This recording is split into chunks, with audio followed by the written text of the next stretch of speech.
So hello and welcome friends. So today we will learn a most important topic that is rhythm. तो पहले तो rhythm क्या होता है हम अच्छे से समझ लेते हैं. Rhythm refers to the use of long and short stress or stressed and unstressed within the writing.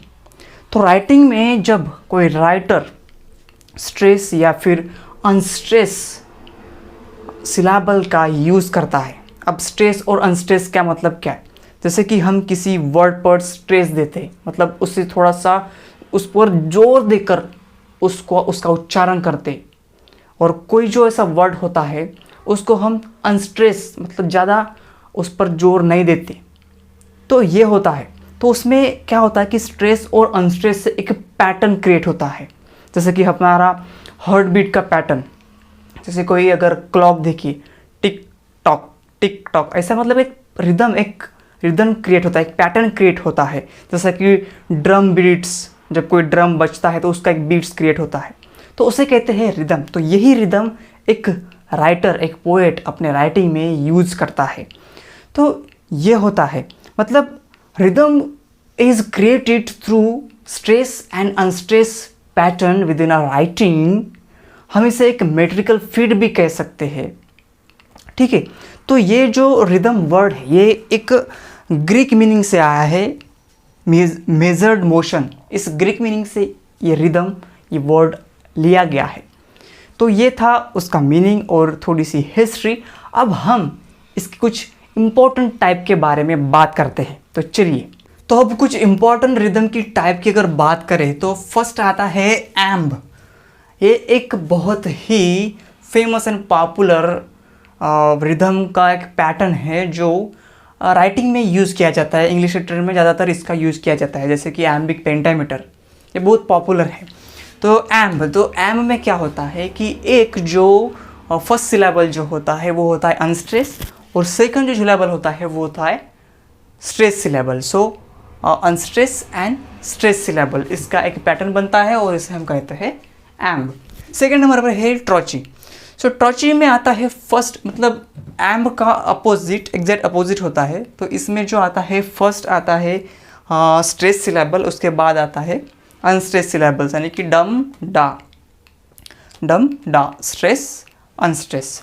उसके बाद आता है स्पॉन्डी में दोनों जो सिलेबल होते हैं वो होते हैं स्ट्रेस, यानी कि डम stress syllables, both are stress syllables. Okay. उसके बाद आता है पिरहिक में आता है दोनों, मतलब दो ही जो सिलेबल्स होते हैं दोनों के दोनों वो अनस्ट्रेस होते हैं, डा. उसके बाद एनापेस्ट में 3 सिलेबल होते हैं, और इसमें फर्स्ट 2 सिलेबल जो होते हैं वो अनस्ट्रेस होते हैं, और जो लास्ट वाला सिलेबल होता है वो स्ट्रेस होता है, डा डम. और अब लास्ट में है डैक्टिल. अब डैक्टिल इसमें भी 3 सिलेबल होते हैं, और इसमें से जो पहला सिलेबल होता है वो होता है स्ट्रेस, और उसके बाद जो आने वाले 2 सिलेबल है वो होते हैं अनस्ट्रेस, यानी कि डम डा. तो ये है सारे के सारे रिदम के कुछ इम्पॉर्टेंट टाइप जो कि राइटिंग में यूज़ किया जाता है. और मोस्ट पॉपुलर फेमस जो टाइप है वो है एम्ब, मैंने जो बताया एग्जांपल एम्बिक पेंटामीटर. तो अब हम एक छोटी सी लाइन, एक पोएम की लाइन लेते हैं, जिससे कि हम समझ लेंगे कि किस तरह से रिदम काम करता है. तो देखते हैं इस एग्जाम्पल को. तो देखिए, ये जो लाइन है ये लाइन है एक पोएम की, जिसका नाम है सारो. ओके. तो इस लाइन को देखिए, जो मैंने अंडरलाइन किया है वो सारे के सारे है स्ट्रेस सिलेबल, और जो अंडरलाइन नहीं किया है वो है अनस्ट्रेस सिलेबल. तो देखिए, सारो like a ceaseless rain beats upon my heart. Okay. तो इस तरह से ये होता है स्ट्रेस अनस्ट्रेस का एक रिदम क्रिएट होता है, मतलब एक पर्टिकुलर, जिसे हम कहते हैं ना कि जिगजैग मीनिंग में एक ऐसा रिदम क्रिएट होता है किसी राइटिंग में, पोएट में. तो यही होता है. तो ये एक एग्जाम्पल है जिसके थ्रू हम अच्छे से समझ सकते हैं कि किस तरह से स्ट्रेस और अनस्ट्रेस काम करते हैं एक रिदम को क्रिएट करने के लिए. ठीक है. तो आज की वीडियो में बस इतना ही. मैं आशा करता हूँ कि आपको ये टॉपिक समझ में आया होगा।